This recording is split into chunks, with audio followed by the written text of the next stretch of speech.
یا 11ویں شریف ہو، یہ مستحب عمل ہے۔ کیا ہے؟ بولیں، مستحب عمل۔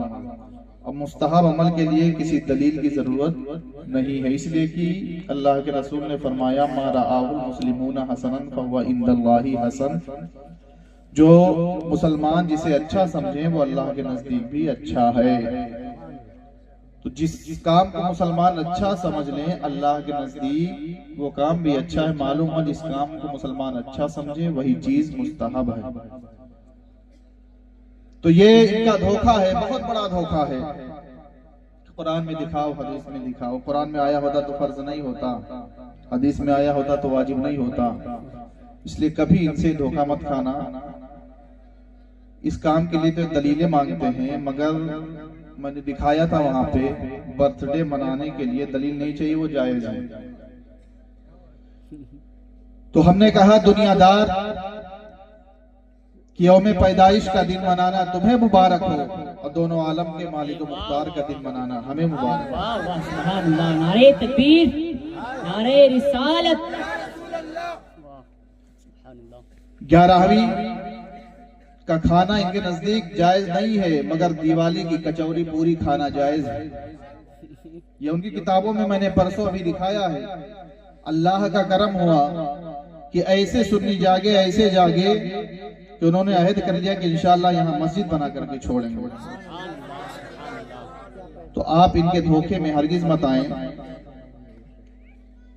الحمدللہ وہاں جلسہ خراب کرنے کی کوشش کی گئی تھی، مگر اللہ کا کرم ہوا کہ جلسہ خراب نہیں ہونا، بڑا نقصان ہو جاتا، اس لیے کہ اگر پہلے ہی جلسہ ختم ہو جاتا تو پھر جو باتیں ہمیں پہنچانی تھی وہ باتیں نہیں پہنچتی۔ بتانے کا مقصد یہ ہے کہ اگر آپ چاہیں گے تو تھوڑی دیر تقریر چلے گی، نہیں چاہیں گے تو 10 منٹ میں بھی ختم ہو سکتی ہے۔ اب یہ آپ کے اوپر ہے۔ پورا مجمع دل کی عطا گہرائیوں سے درود پاک کبیر کرے۔ اللہم صلی علی سیدنا شفینا حبیبنا مولانا محمد مبارک وسلم، صلاۃ و سلام علیک یا رسول اللہ صلی اللہ تعالی علیہ وسلم۔ الحمدللہ ہم سنی مسلمان ہیں، مسلک اعلیٰ حضرت کے ماننے والے ہیں۔ ہم اللہ کے محبوبوں کا ذکر کرتے ہیں۔ 12ویں آتی ہے، اللہ کے رسول صلی اللہ تعالی علیہ وسلم کی یاد مناتے ہیں۔ 11ویں آتی ہے، سیدنا سرکار غوث اعظم کی یاد مناتے ہیں۔ محرم الحرام کا مہینہ آتا ہے، سرکار امام حسین کی یاد مناتے ہیں۔ رجب کا مہینہ آتا ہے، سرکار خواجہ غریب نواز کی یاد مناتے ہیں۔ سفر کا مہینہ آتا ہے، سرکار اعلیٰ حضرت رضی اللہ تعالیٰ عنہ کی یاد مناتے ہیں۔ ہم سنی مسلمان جس کا کھاتے ہیں اس کا گاتے ہیں، اس لیے کہ جو لوگوں کا شکریہ نہ ادا کرے وہ اللہ کا شکریہ ادا نہیں کر سکتا۔ اللہ کے رسول نے فرمایا جو لوگوں کا شکریہ ادا نہیں کرتا وہ اللہ کا شکریہ ادا نہیں کرتا۔ اب یہ نہیں کرتے ہیں، ان کے اوپر احسان نہیں ہوگا۔ ہو سکتا ہے یہ نہ مانتے ہو احسان کو، لیکن ہم اپنے اوپر سرکار غوث اعظم کا بھی احسان مانتے ہیں، ہم اپنے اوپر سرکار اعلیٰ حضرت کا بھی احسان مانتے ہیں، ہم اپنے اوپر سرکار خواجہ غریب نواز کا بھی احسان مانتے ہیں۔ اللہ کے جتنے مقرب بندے ہیں ان سب کا احسان مانتے ہیں، اور ہم جس کا کھاتے ہیں اسی کا گاتے ہیں۔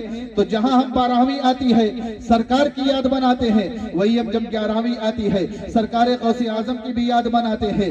جب محرم کا مہینہ آتا ہے سرکار امام حسین کی بھی یاد مناتے ہیں۔ جب رجب کا مہینہ آتا ہے سرکار خواجہ غریب نواز کی بھی یاد مناتے ہیں، اور جب سفر کا مہینہ آتا ہے سرکار اعلیٰ حضرت کی بھی یاد مناتے ہیں۔ یہ روکتے ہیں، روکنے دو، یہ تمہیں ورغلانے کی کوشش کرتے ہیں، کرنے دو، کہتے ہیں 12ویں نہ کرو۔ ارے تمہیں معلوم نہیں ہے 12ویں میں ہم کس کا تذکرہ کرتے ہیں؟ دونوں عالم کے مالک و مختار کا تذکرہ کرتے ہیں، جنہیں اللہ نے بے مثل و بے مثال بنایا ہے، اور اللہ کے رسول کو صرف ہندوستان کے لوگوں نے ہی بے مثل و بے مثال نہیں کہا ہے، صرف پاکستان کے لوگوں نے ہی بے مثل و بے مثال نہیں کہا ہے، صرف بنگلہ دیش کے لوگوں نے ہی بے مثل و بے مثال نہیں کہا ہے، صرف آسٹریلیا کے لوگوں نے ہی بے مثل و بے مثال نہیں کہا ہے، بلکہ آپ پوری دنیا کو گھوم لے اور پوری دنیا کے مسلمانوں سے ملے تو دنیا کے سارے مسلمان جن کا عقیدہ درست ہے وہ اللہ کے رسول کو بے مثل و بے مثال کہتے ہیں۔ لیکن یاد رکھو مسلمانوں، اعلیٰ حضرت نے ذہن دیا ہے کہ صرف دنیا والے ہی اللہ کے رسول کو بے مثل و بے مثال نہیں کہتے ہیں۔ اے سرکار اعلیٰ حضرت تو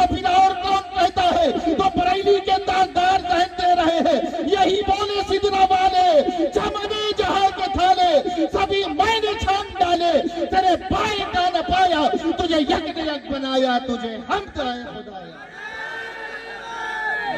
نعرہ تکبیر، نعرہ رسالت، عشق محبت، عشق محبت، عشق محبت، عشق محبت، نعرہ تکبیر، نعرہ رسالت۔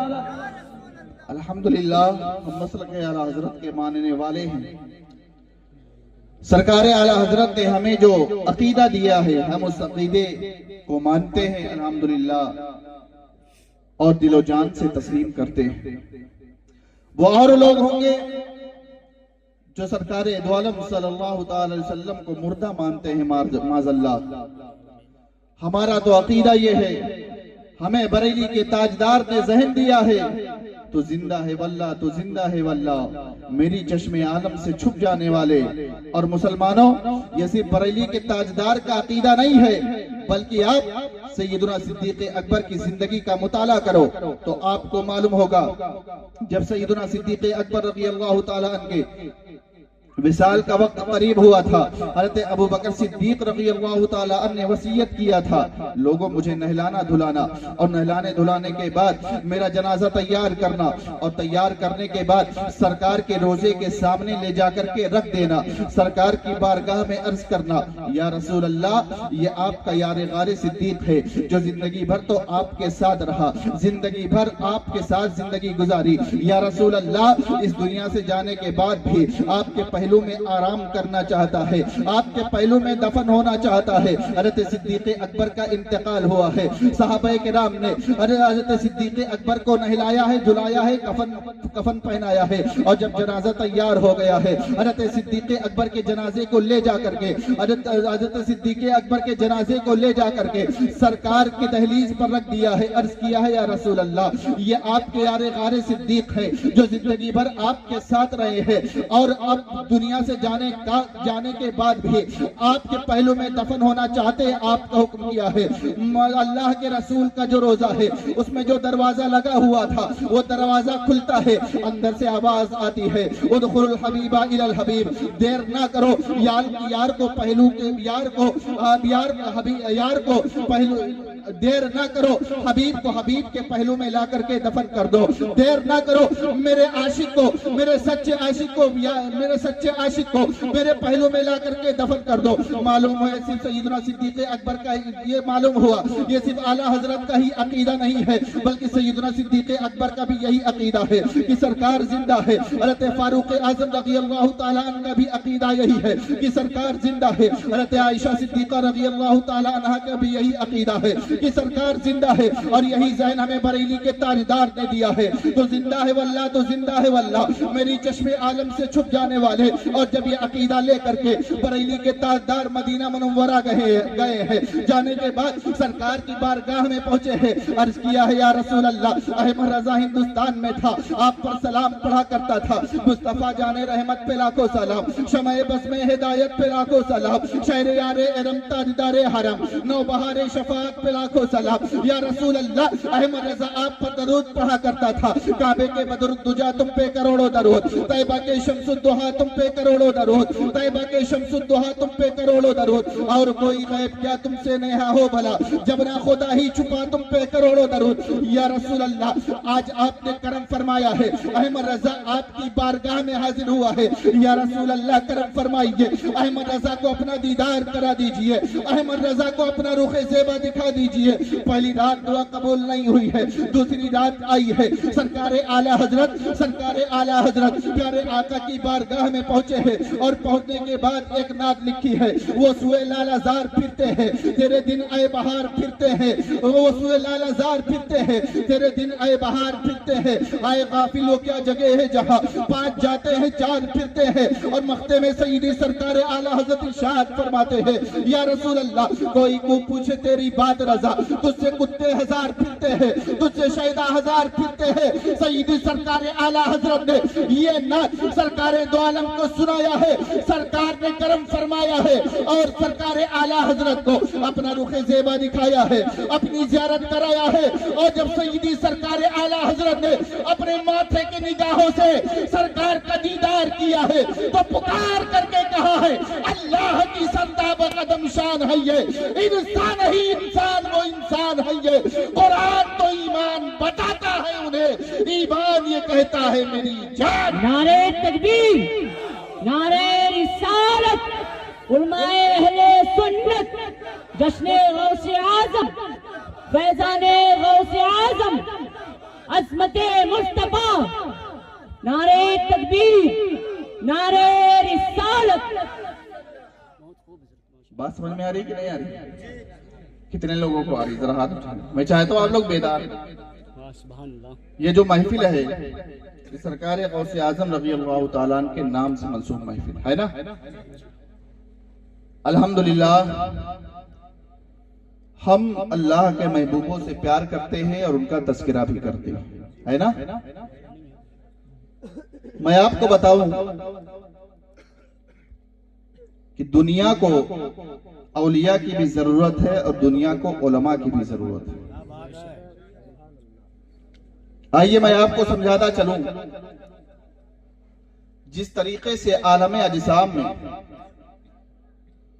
بعض جسم محتاج ہیں اور بعض محتاج الیہ ہیں، یعنی کچھ فیض دینے والے ہیں اور کچھ فیض لینے والے۔ مثال کے طور پر سورج اور بارش یہ فیض دیتے ہیں، زمین اور یہاں کی ہری بھری کھیتیاں فیض لیتے ہیں۔ تو جس طریقے سے عالم اجسام میں بعض جسم محتاج ہیں یعنی فیض دیتے ہیں، یعنی ضرورت مند ہے اور بعض محتاج الیہ ہیں، اسی طریقے سے عالم روحانیات میں بھی انبیاء اور پھر ان کے ذریعے سے اولیاء علماء یہ فیض دیتے ہیں اور دنیا کے لوگ فیض لیتے ہیں۔ جس طریقے سے زمین کو بارش اور سورج کے کرنوں کی ہمیشہ ضرورت ہے، اس سے کہیں زیادہ دنیا والوں کو اولیاء کی بھی ضرورت ہے اور علماء کی بھی ضرورت ہے۔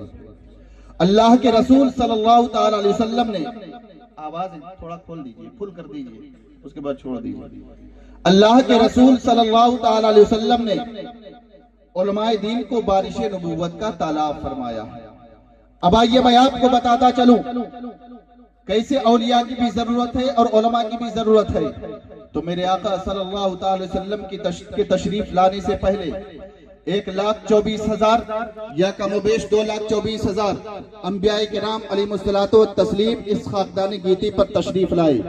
جب قوم بھٹکتی تھی اللہ تبارک و تعالی کسی نہ کسی نبی کو بھیج دیا کرتا تھا، لیکن میرے آقا تشریف لائے، اب نبوت کا دروازہ بند ہو چکا ہے۔ میرے آقا نے خود ہی ارشاد فرما دیا لا نبی بعدی، میرے بعد کوئی نبی نہ آئے گا، میرے بعد کسی نبی کا آنا نہیں ہوگا، میرے بعد کسی نبی کا آنا محال ہے۔ تو میں آپ کو سمجھانا یہ چاہتا ہوں، پہلے جب قوم بھٹکتی تھی اللہ کسی نبی کو بھیج دیا کرتا تھا، لیکن میرے آقا تشریف لائے، اب نبوت کا دروازہ بند ہو چکا ہے۔ اب سوال اس بات کا ہے، اب جب قوم بھٹکے گی تو اس کی اصلاح کون کرے گا، اس کو صحیح راستے پر کون لائے گا؟ تو ظاہری اصلاح کی ذمہ داری یہ علماء کرام کو دی گئی اور باطنی اصلاح کی ذمہ داری یہ اولیاء کرام کو دی گئی۔ نماز میں جسم کا پاک کرا دینا اور نماز کے ارکان کو ادا کرا دینا یہ علماء کا کام ہوتا ہے، اور نماز میں دل کا پاک ہونا اور نماز خشوع اور خضوع کے ساتھ ادا کرنا یہ اولیاء کرام کا کام ہوتا ہے۔ گویا جو ہے شرائط ادا علماء کراتے ہیں اور شرائط قبول اللہ کے ولی کراتے ہیں۔ ایمان عالم دین سے ملتا ہے مگر ایمان کی حفاظت اولیاء کے ذریعے سے ہوتی ہے۔ گویا یہ دونوں جماعتیں زندگی کے گاڑی کے دو پہیے ہیں، جس طریقے سے کوئی پرندہ بغیر بازوؤں کے اڑ نہیں سکتا ہے، اسی طریقے سے بغیر ان دونوں جماعتوں کے مرد کے ہمارے اعمال بارگاہ رب العالمین تک نہیں پہنچ سکتے ہیں۔ معلوم معلوم ہوا دنیا والوں کو علماء کی بھی ضرورت ہے اور اولیاء کی بھی ضرورت ہے. اور میں آپ کو بتاتا چلو جسم پر بیماریاں آتی رہتی ہے, لوہے کو بھی زنگ لگ جاتی ہے, مکان بھی گندا ہو جایا کرتا ہے, کپڑا بھی گندا ہو جایا کرتا ہے. اگر جسم بیمار ہو جائے اس کو دور کرنے کے لیے دواؤں کی ضرورت ہوتی ہے. اگر گھر گندا ہو جائے اس کو پینٹ کر دیا جائے, گھر صاف ہو جایا کرتا ہے. اگر لوہے پر زنگ لگ جائے, لوہے کو بھٹی میں ڈال دیا جائے, لوہے کا زنگ دور ہو جایا کرتا ہے. اگر کپڑا گندا ہو جائے, کپڑے کو صابن سے دھل دیا جائے, کپڑا صاف ہو جاتا ہے. معلوم ہر چیز پر زنگ چڑھتی ہے, ہر چیز میلا ہوتا ہے, لیکن ہر چیز کی صفائی کا الگ الگ طریقہ ہے. اگر جسم بیمار ہو جائے تو جسم کی بیماری کو دور کرنے کے لیے دواؤں کی ضرورت پڑے گی. اگر گھر گندا ہو جائے, گھر کی گندگی کو دور کرنے کے لیے پینٹ کرنے کی ضرورت پڑے گی. اگر لوہے پر زنگ لگ جائے اسی میں اس کو بھٹی میں ڈالنے کی ضرورت پڑے گی. اسی طریقے سے دل پر بھی غفلت کی زنگ چڑھ جاتی ہے. اب سوال اس بات کا ہے, جب دل پر غفلت کی زنگ چڑھ جائے تو دل صاف کیسے ہوگا, دل کو ہم صاف کیسے کریں؟ تو آئیے میں آپ کو بتاتا چلو. دل پر غفلت کی زنگ چڑھ جائے تو نماز کے ذریعے سے بھی دل صاف ہوتا ہے, روزے کے ذریعے سے بھی دل صاف ہوتا ہے, اعمال صالحہ سے بھی دل صاف ہوتا ہے. لیکن یہ بات یاد رکھے, نماز سے دل آہستہ آہستہ صاف ہوتا ہے, تلاوت قرآن سے دل آہستہ آہستہ صاف ہوتا ہے, اعمال صالحہ سے دل آہستہ آہستہ صاف ہوتا ہے. لیکن اگر کسی اللہ کے مقرب بندے کی نگاہ ولایت اٹھ گئی تو دل آن کی آن میں صاف ہو جایا کرتا ہے, دل کی دنیا بدل جایا کرتی ہے. آئیے میں آپ کو واقعہ کے حوالے سے بتاؤں. سرکار غوث اعظم کا در پاک ہے, سرکار غوث اعظم کے در انور پر چور چوری کرنے کے لیے حاضر ہوا ہے. لیکن جب وہ کمرے کے اندر گھسا ہے اور جب واپس جانا چاہتا ہے اسے دروازہ نہیں مل رہا ہے, اسے دروازہ نہیں مل رہا ہے. وہ دروازہ تلاش کرتا ہے لیکن دروازہ نہیں پاتا ہے. ایک کونے میں چھپ کر کے بیٹھ جاتا ہے. اتنی میں حضرت خضر علیہ السلام تشریف لاتے ہیں اور کہتے ہیں فلاں جگہ کے قطب کا انتقال ہو گیا ہے, وہاں پر کسی کی ڈیوٹی لگا دی جائے. سرکار غوث اعظم کہتے ہیں صبح کسی کا انتظام کر دیا جائے گا. حضرت خضر کہتے ہیں اگر صبح تک وہ بستی ہلاک ہو گئی تو اس کی ذمہ داری کون لے گا؟ سرکار غوث پاک کہتے ہیں چلے جاؤ میرے کمرے میں, کونے میں ایک آدمی بیٹھا ہوا ہے, اسے وہاں کا قطب بنایا جاتا ہے. حضرت خضر آگے بڑھتے ہیں, بڑھنے کے بعد اس شخص کے پاس پہنچتے ہیں اور پہنچنے کے بعد کہتے ہیں تجھے فلاں جگہ کا قطب بنا دیا گیا ہے. وہ کہتا ہے میں کوئی اللہ کا ولی نہیں ہوں, میں کوئی نیک آدمی نہیں ہوں, بلکہ میں تو چور ہوں, چوری کرنے کے لیے آیا تھا. تب حضرت خضر علیہ السلام نے ارشاد فرمایا یہ صحیح ہے تو اللہ کا مقرب بندہ نہیں تھا, یہ صحیح ہے تو چوری کرنے کے لیے آیا تھا, یہ صحیح ہے کہ تو نیک آدمی نہیں تھا, لیکن تو کسی اور کی بارگاہ میں نہیں آیا ہے, پیران پیر کی بارگاہ میں آیا ہے, روشن ضمیر کی بارگاہ میں آیا ہے. نگاہ غوث اعظم نے تجھے ایک لمحے میں ولی بنا دیا ہے اور تجھے فلاں جگہ کا قطب بنا دیا ہے. معلوم ہوا نیک اعمال سے دل آہستہ آہستہ صاف ہوتا ہے, لیکن اگر کسی اللہ کے ولی کی نگاہ ولایت اٹھ جائے تو دل ایک بار کی صاف ہو جایا کرتا ہے. اسی لیے تو ہم کہتے ہیں نگاہ ولی میں وہ تاثیر دیکھی, بدلتی ہزاروں کی تقدیریں دیکھی. نگاہ مرد مومن سے بدل جاتی ہیں تقدیریں, اگر ذوق یقین پیدا تو کٹ جاتی ہیں زنجیریں. نعرہ تکبیر, نعرہ رسالت, جشن غوث اعظم, کرامات غوث اعظم, نعرہ تکبیر, نعرہ رسالت. بات سمجھ میں آ رہی کہ نہیں آ رہی؟ تو اللہ کے جو ولی ہوتے ہیں ان کے مرتبے کا کوئی اندازہ نہیں لگا سکتا. اللہ کے ولی کی نگاہ رحمت اٹھ جائے تو دل کی دنیا بدل جائے. مگر یہ بات بھی یاد رکھیں, کسی اللہ کے مقرب بندے کی نگاہ رحمت سے اگر دل ایک بار کی صاف ہوتا ہے تو کسی نبی یا کسی ولی کی شان میں معاذ اللہ گستاخی کرنے سے دل ایک بار کی کالا بھی ہو جاتا ہے. شیطان سے زیادہ سجدہ کس نے کیا؟ معلم ملائکہ رہ چکا تھا, مگر حضرت آدم علیہ الصلوۃ والتسلیم کو سجدہ کرنے سے انکار کیا, راندہ بارگاہ ہو گیا. عبادتیں کام نہ آئی, ریاضتیں کام نہ آئی, سجدے کرنا کام نہ آیا. معلوم ہوا سجدہ اسی وقت کام آئے گا جب اللہ کے محبوبوں سے محبت کی جائے، ہے کہ نہیں؟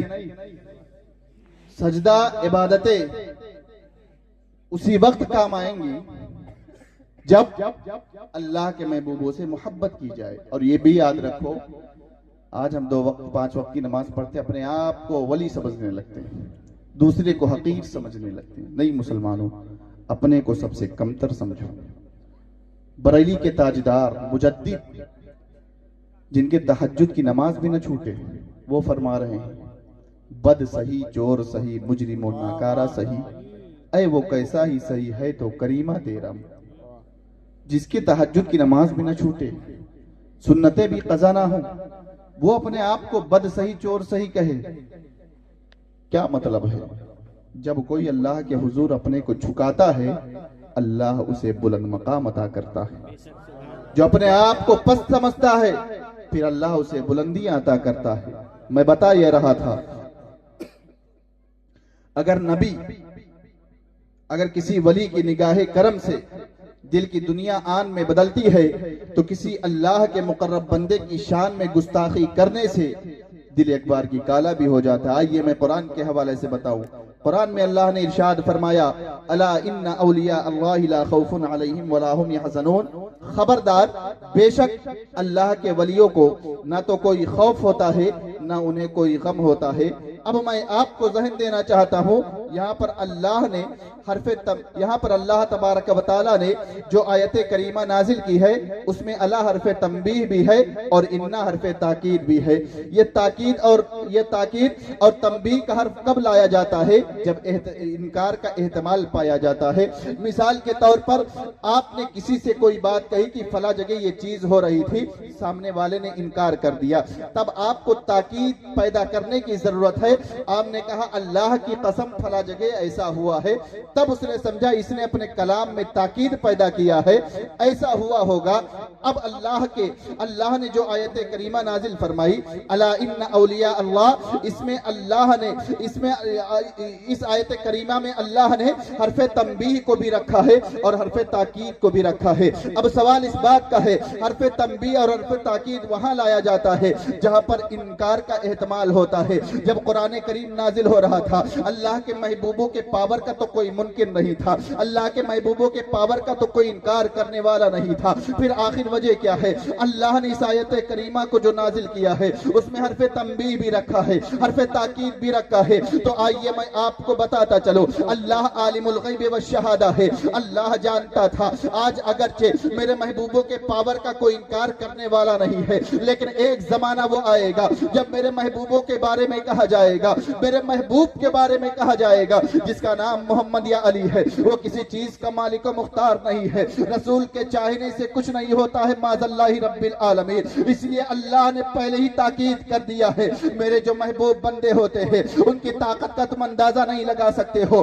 میرے محبوب بندوں سے ٹکرانے کی کوشش مت کرنا۔ آئیے میں آپ کو مثال سے سمجھاتا چلو، لائٹ کے ذریعے سے گھر کو منور کیا جاتا ہے، لائٹ کے ذریعے سے گھر میں روشنی کی جاتی ہے، لائٹ کے ذریعے سے گھر کو چمکایا جاتا ہے، لیکن وہیں پر متنبہ کر دیا جاتا ہے، وہیں پر ہوشیار کر دیا جاتا ہے۔ لائٹ کے ذریعے سے تم اپنے گھر کو تو چمکانا، لائٹ کے ذریعے سے اپنے گھر میں روشنی کرنا، لائٹ کے ذریعے سے اپنے گھر کو منور کرنا، لیکن خبردار اس سے ٹکرانے کی کوشش مت کرنا، اس لیے کہ لائٹ سے ٹکرانے کی کوشش کرو گے تو ہلاک و برباد ہو جاؤ گے، لائٹ سے ٹکرانے کی کوشش کرو گے زندگی سے ہاتھ دھو بیٹھو گے بلا تشبیہ و تمثیل۔ پروردگار عالم نے پہلے ہی متنبہ کر دیا ہے، اے میرے بندو، میرے جو محبوب بندے ہوتے ہیں ان سے تم اپنے تاریک دل کو منور کرتے رہنا، تاریک دل کو جگمگاتے رہنا، تاریک دل کو چمکاتے رہنا، لیکن خبردار کبھی ان سے ٹکرانے کی کوشش نہ کرنا، ان کی شان میں گستاخیاں نہ کرنا، اس لیے کہ اگر لائٹ سے ٹکرانے میں جان جانے کا خطرہ ہوتا ہے تو اللہ کے محبوب بندوں سے ٹکرانے میں ایمان جانے کا خطرہ ہوتا ہے۔ نعرہ تکبیر، اللہ اکبر، نعرہ تکبیر، اللہ اکبر، نعرہ رسالت یا رسول اللہ، نعرہ رسالت یا رسول اللہ، اہل سنت زندہ باد، نعرہ تکبیر،